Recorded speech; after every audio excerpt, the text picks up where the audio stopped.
Sonra karar veririz. Sen söyledin, ne de ben işittim. Mufti berkata, Pasa, kamu tidak mengatakannya dan aku tidak mendengarnya. Aku adalah Syekh al-Islam dari negeri ini. Aku tidak akan melarikan diri seperti tikus. Bahkan Sultan tidak akan bisa menyentuhku. Itu tidak akan sama seperti mengeksekusi hakim di Iznik. Sinan bertanya, lalu apa yang akan terjadi kemudian Mufti? Bagaimana kita bisa lepas dari hal ini? Mufti menjawab, sejak Qasim Sultan mengetahui tentang pertemuan ini, maka tidak ada gunanya bersembunyi. Öyleyse saklamanın bir manası. Hayırdır? Nereden geliyorsun böyle? Aisyah bertanya pada Putri, dari mana saja dirimu? Putri menjawab, aku baru saja dari penjara bersama Gulbahar Sultan. Aisyah pun bertanya, apa yang kamu lakukan? Mengapa kamu pergi ke sana? Putri bertanya balik, apakah kamu ketakutan jika Gulbahar Sultan bicara dan segalanya akan terungkap? Aisyah menjawab, apa yang kamu bicarakan? Aku sudah mengatakan padamu, aku tidak ada hubungannya dengan Gulbahar Sultan. Aku tidak tahu apa yang ada dalam pikiranmu, tapi semuanya itu adalah palsu. Putri menjawab, aku memang belum bisa membuktikannya, tapi aku akan melakukannya. Aku datang menemuimu pada malam itu. Apakah kamu ingat? Apa yang kamu lakukan tidak akan luput dari hukuman. Hari di mana kamu membayarnya sudah semakin dekat Aisyah, lebih dekat dari yang kamu bayangkan. Setelah mengatakan hal itu, Faria pun lalu pergi. Bedelini ödeyeceğin gün çok yakın Ayşe.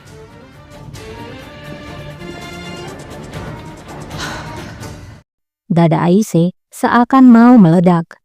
Aisyah pun berbicara pada Narin. Faria tidak akan menyerah. Dia mencoba untuk mengeluarkan kata-kata dari Gulbahar Sultana. Narin menjawab, ini di luar ekspektasi. Bagaimana jika Gulbahar Sultan mengetahui tentang surat itu? Aisyah menjawab, itulah yang aku takutkan. Kita harus membuat Gulbahar Sultan untuk diam. Jika dia bicara, maka aku akan selesai. Kurtuluşum olmaz. Di taman istana, Mufti Efendi datang menemui Qasim Sultan. Valide Sultanım, Mufti berkata, Sultana, apa yang aku katakan ini sangat penting. Aku pikir lebih baik kita bicara secara pribadi. bizde fayda görüyorum. Mehmet Paşa'dan gizli saklım yok. Namun Qasim menjawab, aku tidak menyembunyikan apapun dari Mehmet Pasha. Apapun yang ingin kamu katakan, katakan saja sekarang. Akhirnya, Mufti mau tidak mau berbicara meskipun tidak nyaman dengan Mehmet Pasha. Sultana, aku tidak tahu bagaimana aku akan memulainya. Percayalah padaku, tindakan pencegahan raja hanya menambah api, bukannya memadamkannya. Pertama, raja telah mengeksekusi ratusan orang di ibu kota. Kemudian larangan. Seperti yang kamu tahu, perokok yang ketahuan telah dieksekusi satu persatu. Yang paling buruk dari itu semua, anggota pejabat, yaitu hakim dari Iznik, dihukum tanpa keadilan. Dia digantung di hadapan umum. Setelah kejadian yang tidak menyenangkan ini, aku membuat pertemuan untuk para pejabat. Sultana, aku ingin memberitahukanmu tentang apa yang kami bicarakan dalam pertemuan itu. Surat itu pun diberikan oleh Mufti dan Qasim pun membacanya. Daha da beteri, Padişah Efendim şehrin meydanına astırmış. Sultanım, telhisle size arz etmek istedim. Mufti berkata, aku memintamu untuk menyarankan raja bertindak hati-hati dan mendengar para pejabat sebagai seorang valide sultana. Qasim menjawab, sesuatu ada yang hilang dari sini Mufti Effendi. Kamu tidak menulis di sini bahwa kamu ingin menyingkirkan putraku dan menempatkan Pangeran Bayezid ke atas tahta. Mufti pun terdiam. Yerine Şehzade Bayezid'i tahta çıkaracağınızı yazmamışsın. Di sini terlihat betapa liciknya Mufti Effendi. Dia seolah-olah memberikan informasi, namun yang dia tidak tahu, Qasim sendiri telah berada di sana dan mendengar apa yang sudah Mufti ucapkan. Neye hayret ediyorsun? Qasim pun mendekati Mufti. Qasim berkata, mengapa kamu terkejut? Bukankah itu adalah perkataanmu? Mufti mencoba berdalih. Sultana, dari mana itu berasal? Apa artinya ini?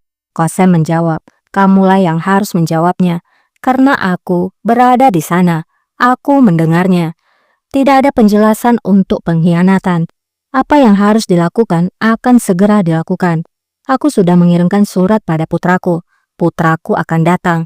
Mufti pun berusaha membela dirinya. Sultana, aku tidak bersalah. Tidak ada bukti atas apa yang kamu katakan.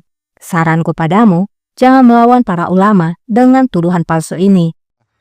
Ulemayı hepten karşınıza almayın. Bir de tehdit mi ediyorsun Müftü Efendi? Mehmet tentu saja ikut bicara. Mufti Effendi, apakah kamu mengancam? Kalau begitu, biarkan aku memberikanmu sedikit saran. Raja akan tiba dalam beberapa hari. Sampai dia kembali, kamu jangan melakukan tindakan apapun yang salah, tidak dirimu maupun para pejabat. Kalau tidak, putramu akan membayarnya dengan hidupnya. Hünkârımız birkaç güne kadar gelecek. Zinhar. Siz ne ulema ne oğlunuz canıyla öder.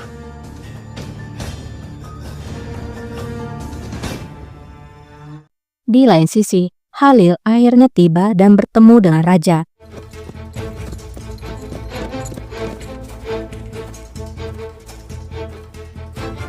Halil segera memberikan surat dari Qasem Sultan. Raja pun menerima dan membaca surat itu. Muradım, ettiğimiz gibi yokluğunu fırsat bile. Murad, putraku, seperti apa yang kita prediksi, segerombolan pengkhianat yang mengambil keuntungan karena ketidakhadiranmu, semuanya keluar dari lubang tempat mereka bersembunyi. Syekh Al-Islam jelas memimpin pengkhianatan. Dia membuat para pejabat berada di belakangnya, dan dia mengorganisasikan pengkhianatan. Tidak diragukan, alasan lain mengapa dia menjadi sangat berani, itu adalah Gulbahar Sultan. Kami telah membuat pencegahan yang diperlukan, namun kamu harus datang segera dan memberikan hukuman bagi para pengkhianat itu apa yang pantas. Kembalilah ke ibu kota tanpa membuang waktu. Kembalilah dan hancurkan ular-ular ini sebelum terlambat. Hüseyin Efendi'nin bu ihanetin başını çektiği aşikar olmasının bir diğer sebebi Gülbahar Sultan. Lakin senin bir an evvel gelmen geç olmadan ezelim. Dengan segera, raja dan rombongan pun memacu kuda segera kembali ke ibu kota.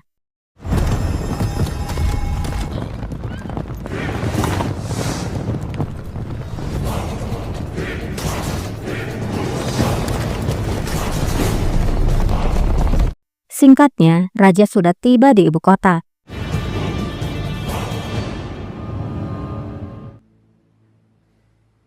Demikian juga dengan Husain. Raja lalu memberikan perintah pada Husain. Pergilah ke mansion Aizade, bawa dia padaku segera. Huzuruma getir. Emredersiniz hünkârım.